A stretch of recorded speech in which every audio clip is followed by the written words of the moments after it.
everyone, and welcome to the Teach Middle East podcast. We are in season 3 of the podcast, and it is my pleasure to have with me today Dr. Helen Wright. And Dr. Helen Wright is a coach, but before she took on the coaching mantle, so to speak, she was also a school leader. And we're going to be talking about why every school leader should consider having a coach. When do you need one? Why do you need one? Why is it important that you get someone else to listen to what's going on that's got no attachment to your school or even to you as a person, family member, etc.? What place do coaches hold? So we're going to dive into that today. You are listening to the Teach Middle East podcast, connecting, developing, and empowering educators. And I am excited to have her. I've been aiming at her for a long time and I didn't get her, and I don't give up. People know that. I will carry on until I do. And so it is my absolute pleasure to welcome you, Dr. Helen, to the podcast. Oh, thank you so much. That's such a lovely introduction. Thank you. And it's my real pleasure to be here. And you know, I love talking about coaching. I love talking about education, about how we develop people, etc. But I'm really looking forward to making sure the message is really clear that every school leader deserves a coach. Brilliant. So before we actually go into the questions and the answers and the conversations, please give us a brief intro. Who is Dr. Helen Wright? Oh, that's such a difficult question, isn't it? I mean, who is anybody? I can give you a few highlights of that in the sense that I led schools for 13 years. For the past 8 years, over 8 years actually, I've developed a portfolio of activities. So non-executive board work, largely in education and supporting schools, recruitment, because I work with LSE Education on recruitment of international school leaders, and coaching, which is a really significant part of what I do, executive coaching of leaders. Not exclusively school leaders, but most of them are school leaders because I just think it's so important. Plus, of course, I'm bringing experience to understand and have empathy and sympathy for people. I have 3 children of my own, aged 19, 15 and 12. I travel a lot, used to travel a lot before the pandemic, do a lot of work in the Middle East with leaders and schools. And I suppose every day I just try to make the world a better place. That's what I try to do.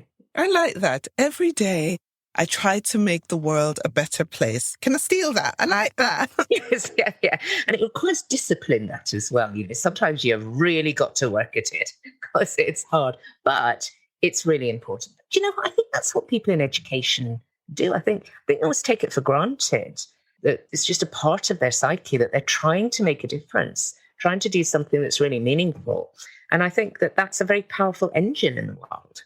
It is. It certainly is. That's why it's very stealable as a quote, I'm going to hop onto Twitter and I'm trying to make the world a better place. Excellent. One person at a time. I love it. Yeah. So coaching and school leadership, they're really buzzy right now. I remember a post recently, I think before we went off on the summer break, Mark Lepard from the British School Akhbara, who I keep referencing in this podcast for some reason.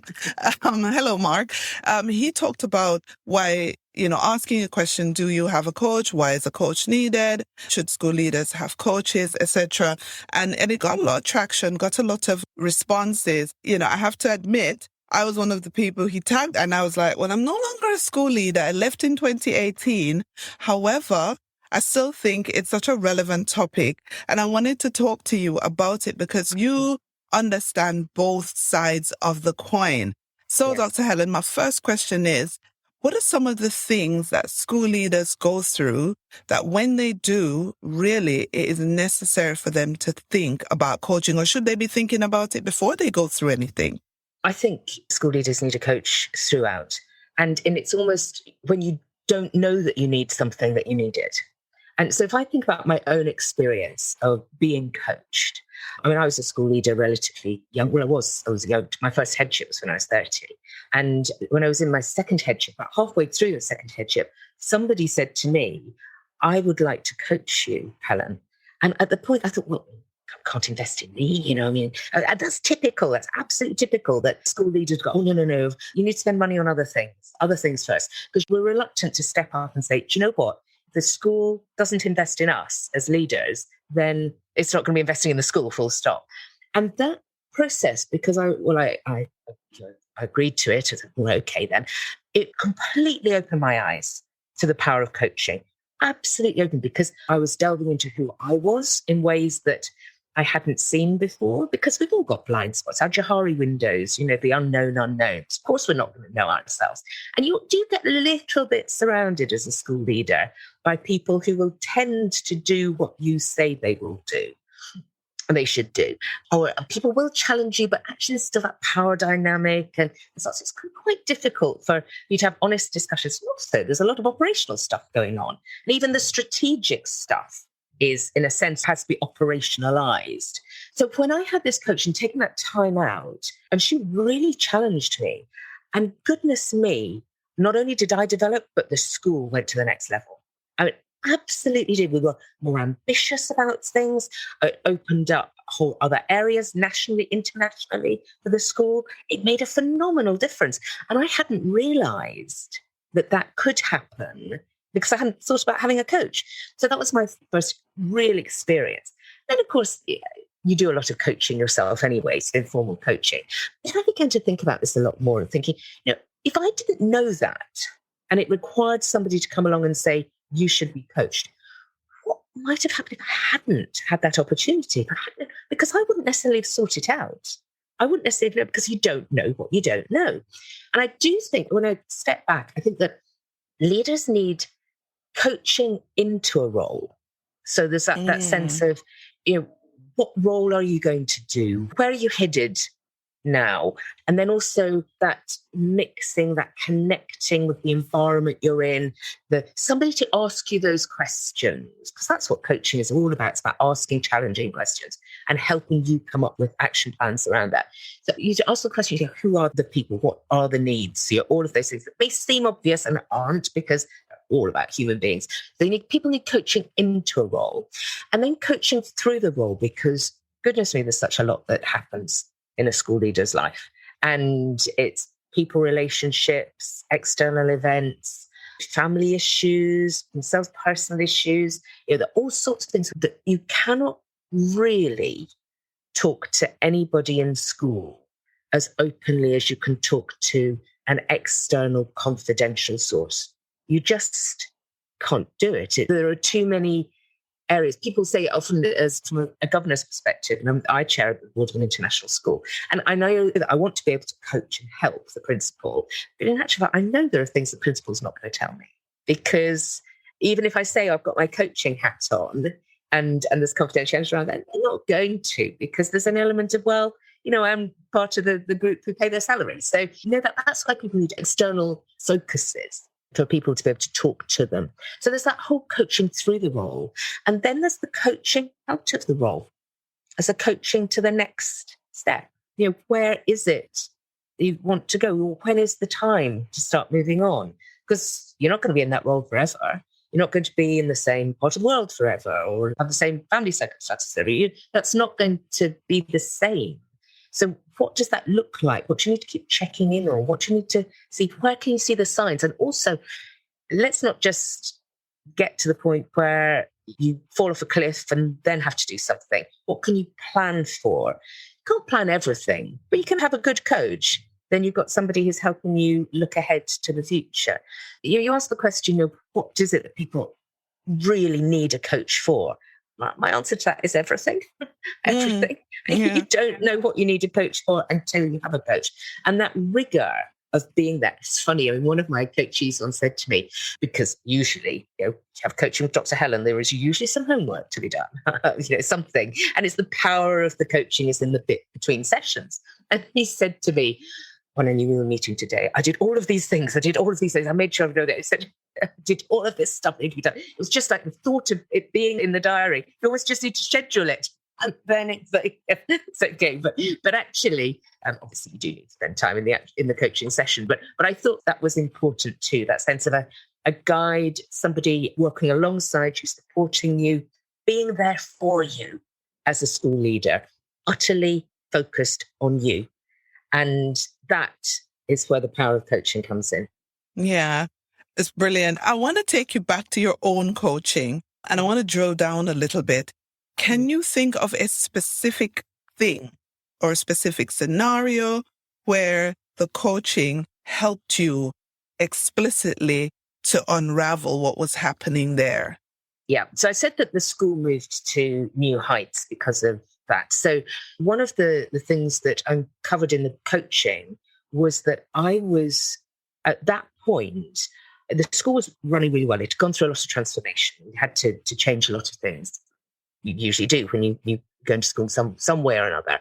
But it uncovered that through the coaching that I felt the need to be doing all things for all people within the school, to the extent that, and I'll give you one specific example, I was making sure I was still proofreading everything that was going out to the school, just because I wanted to get the absolute right. Now, I'm a very good proofreader. I was probably the best proofreader in the school in many ways, but I was a very expensive proofreader.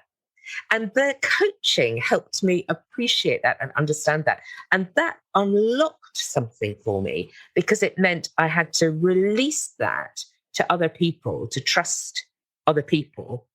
And people knew by then what it was that needed these high standards I had. And that released time, focus, and effort to be able to go, right, okay, world, how do we make sure that the profile of this school is absolutely up there and out there, and people can see the amazing stuff that's going on in the school, because that was important within the context of that school. So that uncovering and unlocking of that element, and then the shift that had to be made about not proofreading sounds like a tiny thing, but it was a big shift, and that really unlocked. Now, you don't know what it is that, when I'm coaching, I don't know what it is that will need unlocking. You don't know. You will find it, though. You find it through the coaching. You find it through the building of the relationship, through asking the questions. And that's what my coach did for me, helped me in that. And we all benefited. Yeah, I can see that. I want to go to what probably is a sticking point for a lot of school leaders, is that, especially in this part of the world, they have to convince the owners or the board that this is important.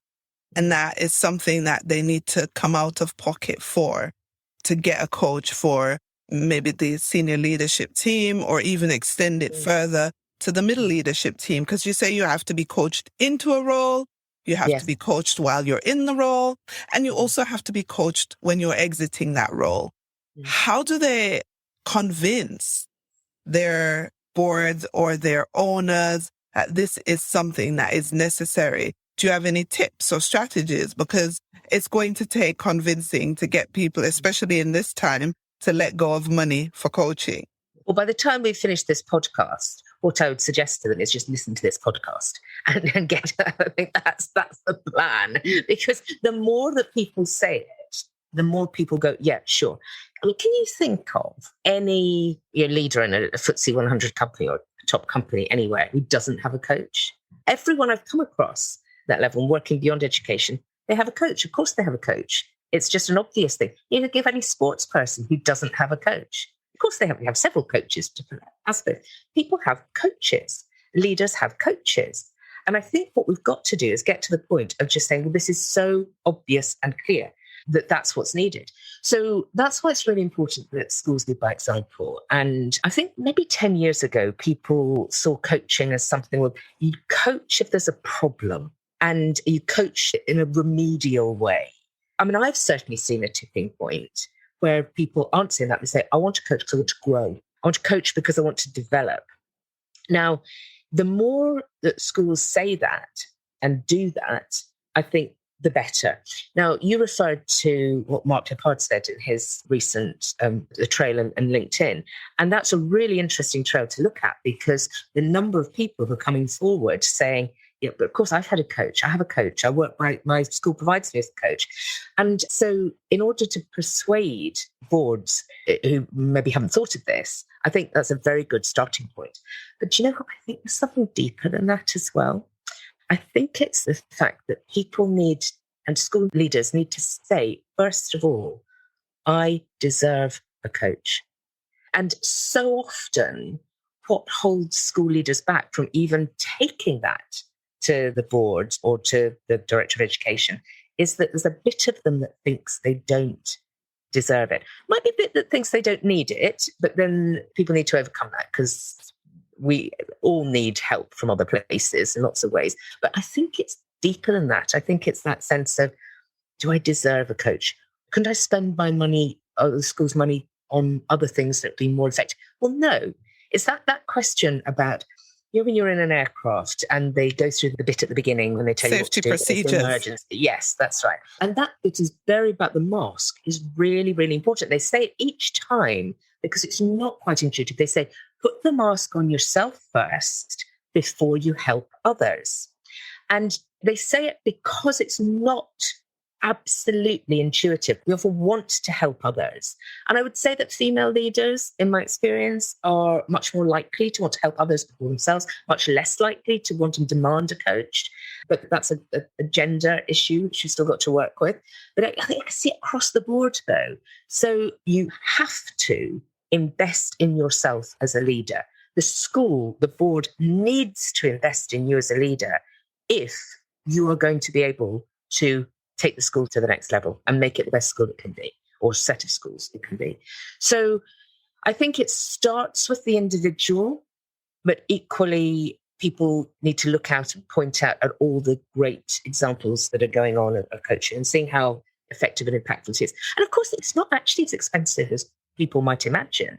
It's not, because usually you might typically have, say, 10 coaching sessions over the year, maybe sort of once a month. You're not looking for somebody to come and live in your house. It's not that expensive when you really drill down into it. And it's something that you can move on from. So it is right that people might have different coaches as well. They'll seek a coach that's right for them at that particular time. And I will always say to people, I'm very happy. We'll contract for a period of time. So say those 10 sessions a year and then say, right, okay, do you want to continue? And I'm fine if people don't want to, but I would always recommend they find another coach. But usually I find people do want to continue, but it's not something that's an absolute fix. You're not signing away your life in blood, basically. When you think about it, the cost of it is minimal compared to the impact that it has. And recruiting a school leader is really expensive for schools. Of course, they should be investing in them. And I think this comes back to this investing in people and school leaders as they come into roles. From the minute that somebody is appointed, then I think they should have a coach at that point. The school should make sure that they have a coach at that point. Because when you think about it, the minute the person's appointed, the dynamics, they've already started to shift, but they definitely shift. They shift in their existing school, they shift in the school that they're going to. And particularly in education with the long run-in times we have before leaders take up their roles, during that period of time, the school itself can be moving in one direction. The leader might be moving in a different direction if they're not being encouraged to keep in touch, keep asking themselves, keep working on their own selves as well, keep working on themselves, recognizing, delving down a bit deeper through psychometrics into where are the areas which I can develop in? What is it that I might need to work on? What would be a good strategy for my first 90 days? And if you can start doing that, the chances of that being successful, that relationship, are much, much higher. It makes sense, doesn't it? So why not invest in it? Much cheaper in the long run. Yeah, definitely. So I want to play advocate for a little bit. Yes. Because recently I do notice a real massive increase in the number of coaches that are coming out saying, I'm a coach, hire me, I'm this or that, I'm a leadership coach, I'm a mindset coach, I'm a this coach. Like, there is a niche within a niche within a niche in coaching nowadays. Like, there's a coach to help you choose your shoes, it seems. Oh, I'd like to find one of those. No, I'm being facetious, but the truth is there is like a plethora. Have you been on LinkedIn? There's like a coach for a coach for a coach, right? What qualifications, what qualities, what should we be looking for when we're choosing our coaches? Well, I do think that experience is one thing, training is another. And both of those are important. But fundamentally, it's going to come down to the relationship between the person and the coach, whether it works for them. So you'll see that the proof is in the pudding to a certain extent. But in terms of qualification, So I have the ILM Level 7 qualification in executive coaching and mentoring, which is kind of master's level in coaching. And working in the corporate world, that definitely is what people are looking for. So I think that's a good starting point. Different people do have different tracks that they've been down. It's not as obvious as if when somebody says, well, I've got an A level or I've got a BA, it's not as obvious what that means. But to be frank, even talking about each of those, we talk about the different university degrees that people do, that's not always clear what that's prepared people for either. So delving down a little bit into that's important. But that gives you an idea of the kind of standard. If you're working with school leaders, principals, executive principals, members of the board, CEOs, COOs, CFOs, whoever, then I think that level of experience is important. Plus, I think the experience of the coach themselves is important. That's not necessary as a coach to have experience in the sector where your coachee is. It's not absolutely necessary. I do think, though, that in education, if you're being coached by somebody who doesn't really understand how complex schools are and how complex educational organisation hasn't lived it, I think that's harder. I mean, maybe a coach is going to take your mind into other entrepreneurial areas outside school. And that's fine. That's okay. It depends on what you want as a coachee. But I think what I found very useful, having been a school leader and having now worked with school leaders for 8 years, I mean, hundreds, thousands probably, actually, think about if I add them all up, is that I know what questions to ask. And you can spot blind spots as well sometimes. So when people are saying, well, no, everything's fine, it's all lovely, it's all great. And I'm going, really? Well, tell me about, how you support staff then? How are they doing? Just to give an example of, where are the areas in school? And then you discover that people don't go into the staff room, for instance. And you think, well, actually, what would happen if you did? So those are just like little tiny examples. Certainly being very conscious and aware of the dynamics that there are between leaders and boards. That comes through having had experience in that. So you've got that sector experience. And I think the experience of being a coach as well. So because I'm a member of the Association of Coaching and I log all my hours and so on. So I've got a few thousand hours coaching now. And with that, as a coach, I'm growing each time. I'm practicing, I'm developing, I'm thinking and feeding my own learning as a coach. So thinking about questions. And in fact, I'm just finishing at the moment my ILM Level 7 in coach supervision, because I do supervise a number of coaches as well through LSE Education, a number of coaches, and in another voluntary organisation as well. And that has also honed my understanding of what supervision is, because good coaches will have supervisors themselves. You need to have somebody, you're not an island. You need to have somebody who you can talk to, who can challenge you as well. A coach without a coach, it may be fine for a time, but people need to keep growing and keep developing. So I think those are the kinds of questions you might want to ask people if you're thinking of getting a coach. You're right, to go back to your original question, that people use the term coach actually quite loosely now. And they say, well, we'll provide you some coaching. What does that mean? What does that mean, particularly at certain levels? People talk about performance coaching. What's performance coaching? What is that? Is that they're just going to tell you what to do? Is that training by another name? I think delving down into it, what I'm talking about, and where my zone particularly is that one-to-one executive coaching, absolutely focused on challenging the individual leader in front of me to think, to grow, to question, to see, all of those different things. So I really I know that I'm being successful when I will have it a couple of times, at least in a session, the person sitting in front of me will stop and will go, that's a really good question. And then they will think, and they will see it from a different perspective. And that may lead them on then to doing something different. Now, there are all sorts of different models people can work within. Some people are really passionate about working in certain models. I'm much more of a pragmatic coach. I'll take a number of different models. I'll use bits from transactional analysis, neuro-linguistic programming. I've used various different psychometrics, all sorts of things, because I'm really person-focused, really focused. And that comes back, I suppose, to my philosophical approach of belief in John Dewey, really. I mean, it all goes back to that, where you start with the individual and what it is that has led me through education, the belief in the individual child, the individual person. So I suppose that if you've got an authentic coach, you will have different types of coaches because people show their authenticity in different ways. And part of the chemistry session that you have together at the beginning, before any coaching should take place ever, you always must have a chemistry session. Part of that is exploring that.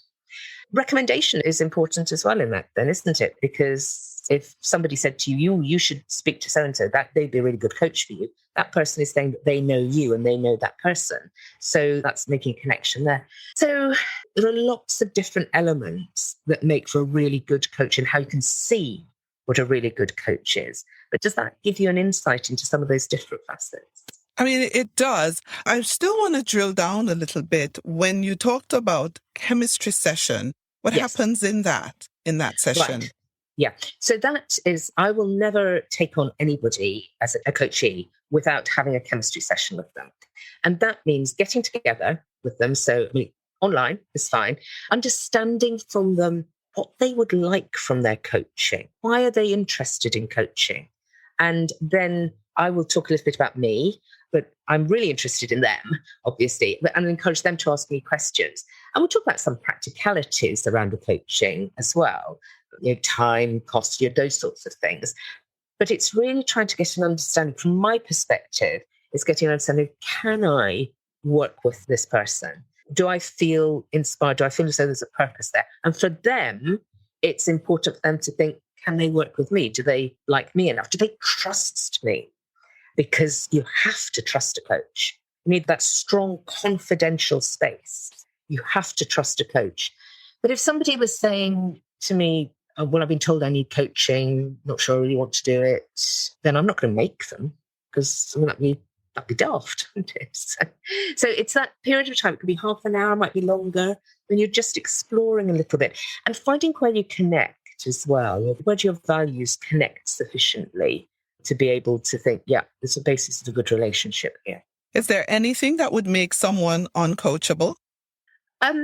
Possibly, probably. I'm not sure, because I think there's certainly, I could imagine there are people who might think, I'm not sure I'm going to be able to coach this person, in which case you'd say it. You'd say it. Why? What would be some of those reasons? And I think that's a really difficult one, because I'm talking hypothetically here, because part of my philosophy and part of who I am, part of my values, I'm an absolute determined, eternal optimist. Absolutely. You're relentlessly positive and optimistic. And it comes to that can-do, let's-do approach. So that's part of my whole approach to it. But I was smiling to myself, because if somebody just didn't want to be coached, they're not going to be coachable. So I'm not there to teach them. I'm not there to, and even teaching, I mean, I use that actually quite loosely in a way that I shouldn't use it, because teaching is actually about enabling people to learn. So, but I just think it's a waste of time and money. And it's just, no, that person might just need to work on something else. Now, the other thing, of course, that you do need to be aware of as a coach is where the boundaries are between coaching and, say, therapy. So coaching is not counselling. So if somebody presented and said, actually, I'm really struggling with, I don't know, maybe it was grief, or they might be struggling with other things. So coach might not be the right person, actually. And you would certainly signpost that person then towards counselling or towards other kinds of therapies and so on, because that's outside my remit. I know that there's a bit of a crossover in places, but they are separate. So that would be another example. It doesn't mean that person is uncoachable. It's just that they're not ready for coaching at that point, and you need to be ethically aware of that. Coaches who are members of one of the coaching organisations will abide by the Global Code of Ethics, and that's certainly part of it. You touched on something there where you said coaches aren't therapists, and so if someone needs a therapist, then really they need to be signposted to one.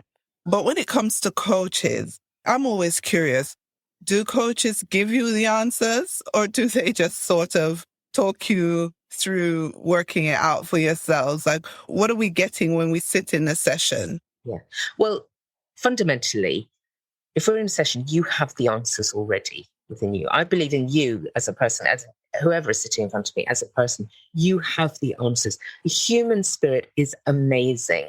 Human beings are phenomenal, and we have the answers within us, often really hidden. They're hidden somewhere. They're layered over by lots of says, "Oh, I can't do that," or "That wouldn't work," or all sorts of things there. But you have the answers inside you. So my job as a coach is to help you uncover that. So I'd be interested in knowing, when you're coming for coaching, what's brought you to coaching? Those would be my questions. What has brought you to coaching? Let's explore that to begin with. So what is it? So what's that sense of something that you might want to work on, or something maybe you might not be absolutely clear. But then let's explore that a bit more. Let's explore where you are, what's going on, etc., all of those different things. And as you're doing that and you're articulating it, then you're already starting to uncover some of the answers to problems or issues that maybe you haven't fully realized before, because you are talking them through. And I'm, in the meantime, noticing things. I'm noticing your language. I'm noticing how you are. I'm noticing that little aside that you made just a few moments ago about something. I'm noticing all of that. And then I can reflect that back to you.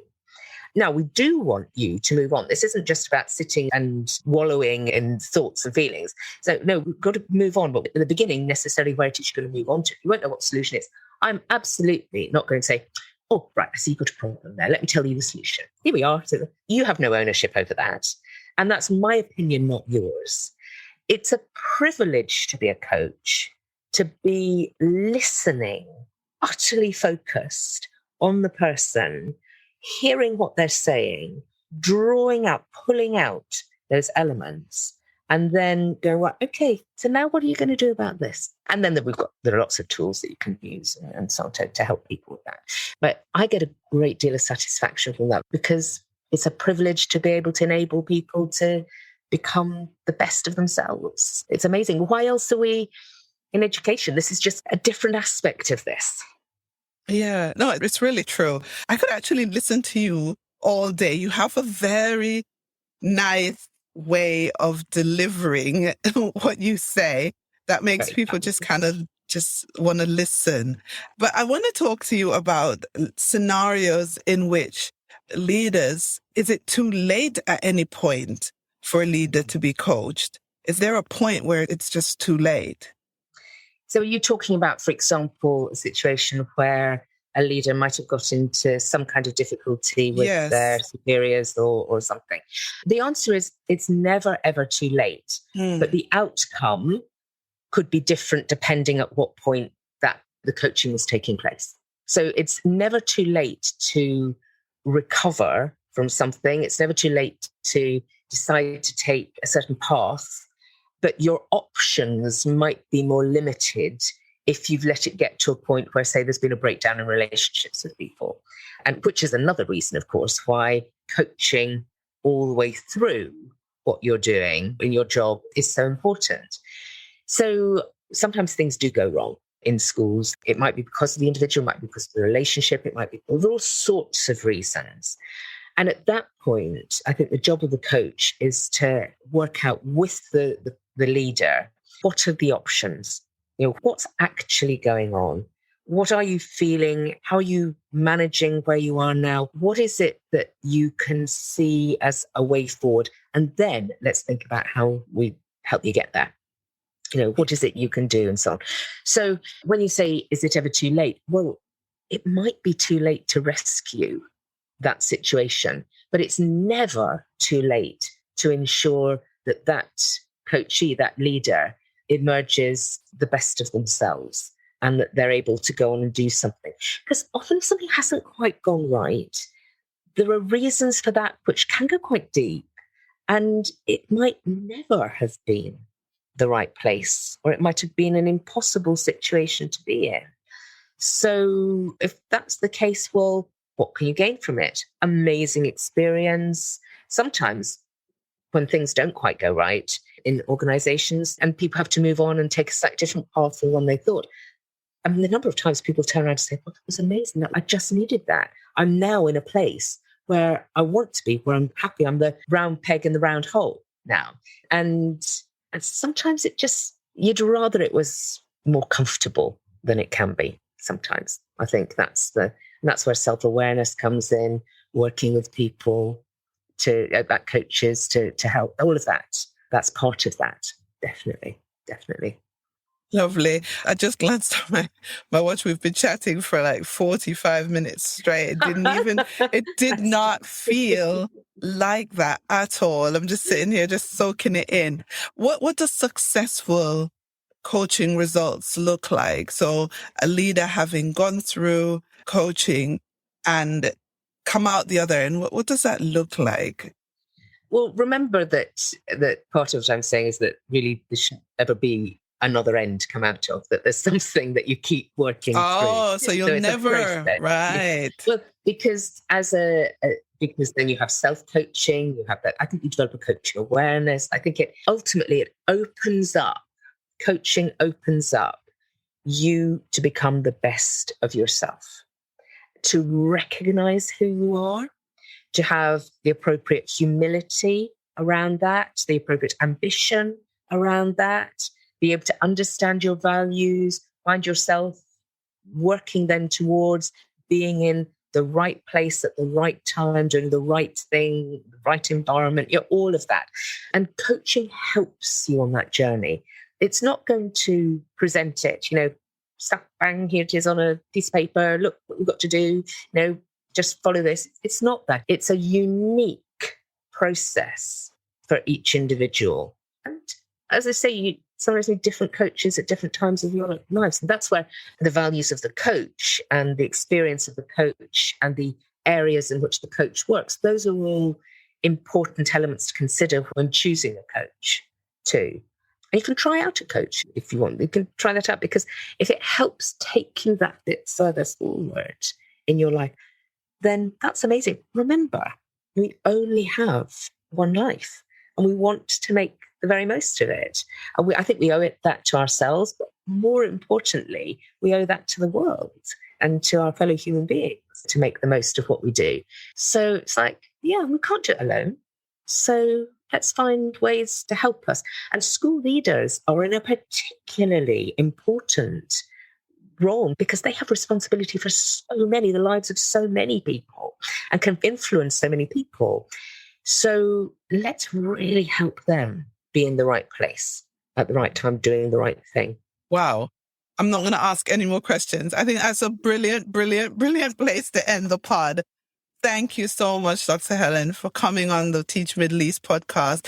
I think if school leaders did not think they needed a coach, by now, if they've listened to this point in the podcast, they're convinced. I'm convinced. I'm no longer a school leader, and I am convinced I want to go back and get a coach and come back. I'm really grateful for your time and for being so generous with your expertise and talking it to us.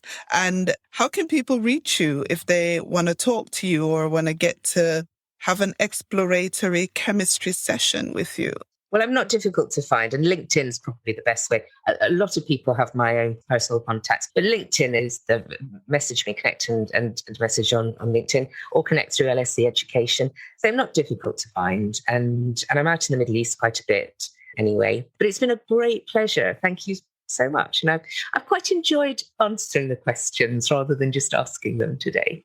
Oh, I'm sure there are loads more questions. I will link Dr. Helen's LinkedIn page in the show notes. And if you want to shoot her a question or two, I'm sure she'll be, gracious enough to answer. I've got some questions of my own, obviously, in terms of coaching, but I'm sure that you would have gained something great from this podcast. Thank you so much for listening, and I will catch you on the next episode of the Teach Middle East podcast. Thank you for listening to the Teach Middle East podcast. Visit our website, teachmiddleeast.com, and follow us on social media. The links are in the show notes.